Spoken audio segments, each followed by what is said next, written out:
Back everyone to the channel. Hope you're all doing well. Hope you're all staying okay, staying reasonably, aware, healthy and everything.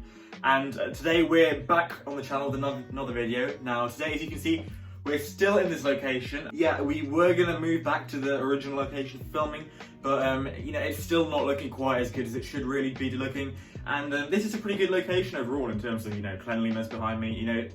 It's pretty clean, as you can see. So I thought, let's shoot another video here, and yeah. Now, the video is all about A-levels and how I got 3 A stars at A-levels. Now, before we get into the video, guys, obviously I just want to say, subscribe, because it's really cool to see a lot of you guys subscribing and enjoying my videos, hitting the like buttons, leaving lovely comments down below, and hitting me up on my social media, which will be here on the screen. But yeah, it's really nice to see you guys interacting with me in that way. So if you wouldn't mind just hitting the subscribe button before we get into the video, be really appreciative of it, because I want to get to 200 subscribers before the end of this month, or potentially midway through April. But yeah. Now today we're talking about how I got 3 A stars at A-level. Now, if you guys don't know, I'm a first year Imperial College medical student. So I took my A-levels never because they got cancelled, which was fantastic news. And it means that mine were based off of teacher grades / the government algorithm, which then got scrapped, very quickly. But, it was a pretty similar procedure to what happened the year after, and I'm not sure about the year after that. This is being shot in 2021, so I don't know what's happening the next year. But ours were decided off of teacher assessed grades, and it just means that, my sort of ideas of how to tell you guys how I got 3 A stars are changed a little bit. Usually I tell you guys how to revise for exams, how to get exam technique right, how to do well on the final paper, obviously, of your A-level journey. But that obviously is a lot different now. So how exactly are you meant to get 3 A stars for teacher assessed grades? Now there are a lot of different aspects coming into this, but I'm going to try and split this video into different parts. The first of it being how to revise, the second of it being how to conduct yourself, and the final one, how to get through the paper. So the first stuff in terms of revising. Now this is the most important part, and your revision should mainly stay pretty similar to how it was, however with a few minor changes in the middle. What this means is that teacher assessed grades really rely on a few exams instead of one exam at the end of the year. Now this model has been approached by quite a few countries, not just in the UK, before this whole teacher assessed grade system came in. Now I'm aware that these countries, I'm not exactly sure which ones they are, they had a similar model where they had exams throughout the year as opposed to one right at the end, which is actually quite a good model for those of you who struggle with coming up with the marks in a big exam, but are really good in terms of picking them up throughout the year. So those of you who like working hard but struggle to put it all in because of your exam technique, which is a valid response to this model. Now in terms of revision, what you should be doing is approaching more of a everyday little bit revision. And what that means is, as opposed to cramming really doesn't work for this new system. What you need to be doing is taking the active revision and spaced repetition side of revision into your own work. And what that means is every day, or every 2 days, you need to be dedicating at least 15 minutes per subject of revision. Now when I say this, I don't mean homework, I don't mean any scheduled revision your teachers are giving you for an upcoming topic test. I mean just revision for the course. So for example, let's say your teacher is giving you chemistry homework, biology homework, and maths revision for a test.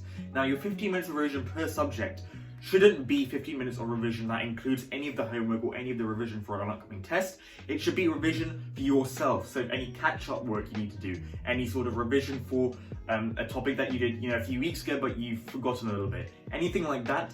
That's the 15 minutes you should be doing. And what kind of revision should you be doing? You should really be doing flashcards or any sort of active revision. You shouldn't spend any of this time, doing reading, doing passive revision, making notes, highlighting. Since it's only 15 minutes, it's obviously very short, so you don't want to waste that time doing passive revision. You want to make that time count as much as possible. So that's why I would highly recommend you guys go over flashcards for 15 minutes, or perhaps do some past paper questions for 15 minutes. And it's really important that you stay disciplined and structured. It's really important that you guys stay serious with this revision. Make sure that you're actually doing these 15 minutes a day. Be realistic with yourself. If you know you can't do 50 minutes per subject a day, because that's going to be 45 minutes, which is quite a lot of time for some of you guys, especially if you live far away from school, or potentially you have a lot of homework, be realistic. So if you can't do 45 minutes, that's fine. Make sure you're doing some revision. 5 minutes per subject per day, which is 15 minutes, or whether you want to do one subject per day, make sure each week you're getting some decent, active revision for each subject in. And this is not to do with homework or any revision your teachers have told you to do. This is your own revision. And that's the best way of revising for the teacher assessed grades. How to conduct yourself in school. Now, obviously teacher assessed grades are going to have an element of, who a teacher likes. You can't help it, it's just how humans work. We're always going to be more likely to give those who we like better grades, better marks, and better results. So what it means is that you guys really need to conduct yourselves well at school. Now, this should be really obvious to you guys, but with teacher assessed grades more so. So, for example, when you're speaking to teachers, be polite, don't get into trouble, don't get detentions, don't do that. You're shooting yourself in the foot really if you get detentions. Teachers are gonna have some sort of bias. So if you're nice to teachers, if you're polite, if you're well-mannered, and if you just follow the rules at school, teachers are gonna like you more, you're gonna be less of a pain, and they're more likely to give you better grades. So please put yourself in the best possible light for teachers to give you good grades. You don't want them having any sort of excuse to not give you good grades, because that's just a little bit of a waste of an opportunity here, or an opportunity in general life really. So what you really want to do is you want to behave well, stick to the rules, and just be a nice person overall, don't you? So the next thing really is how to do well on. Now the next part of the video I'm going to talk about is the papers. Now the exams are going to still happen in some sort of capacity, so that means that they'll be happening throughout the year more likely.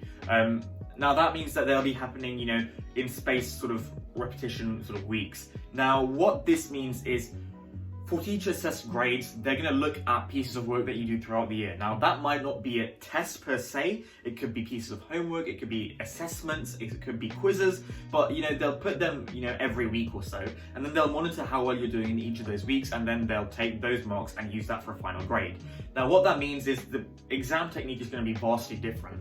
They're not going to look at your answers and put in 6 markers, 10 markers. They're not really going to be giving you big mock tests, but they'll be looking at how you write your answers.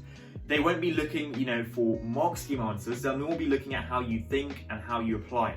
There'll be a lot more practical questions that, require you to apply your learning to certain scenarios. So for example, in physics, they might ask you about certain gas laws in the context of, for example, global warming, and potentially they might ask you the same question in the expansion of cables in summer and the contraction during winter.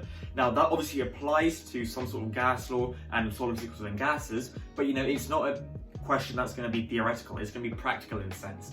And that's the kind of question they're going to be looking at you to answer. So when you're revising for these past papers, make sure you're actively applying everything you're learning to real world scenarios. Try and make sure that you're learning things in context of things, and make sure that you're doing past paper questions that are really practical in their environment and in their senses. So please make sure you're doing this, because it can really help you develop your practical understanding. So that's everything really for today's video. Hopefully it's been useful in some sense of the word. I appreciate that this video is going to be a little bit different to normal how to get 3 A stars. It's not a lot about note taking, it's more about revision and conducting yourself well for teacher assessed grades. But I have got a lot of note taking videos out at the moment. I'm going to make one about the apps I use to take notes, and also about how I take notes, specifically using that app. So wait for that video. There's also a video about how to take notes in medical school, and should be one about sixth form / college / schools coming up pretty soon as well. So keep an eye out for that one. We'll see you in the next video, guys. Make sure you tune in for Tuesday, Thursday and Saturday uploads, and we'll see you in the next video. All right, peace.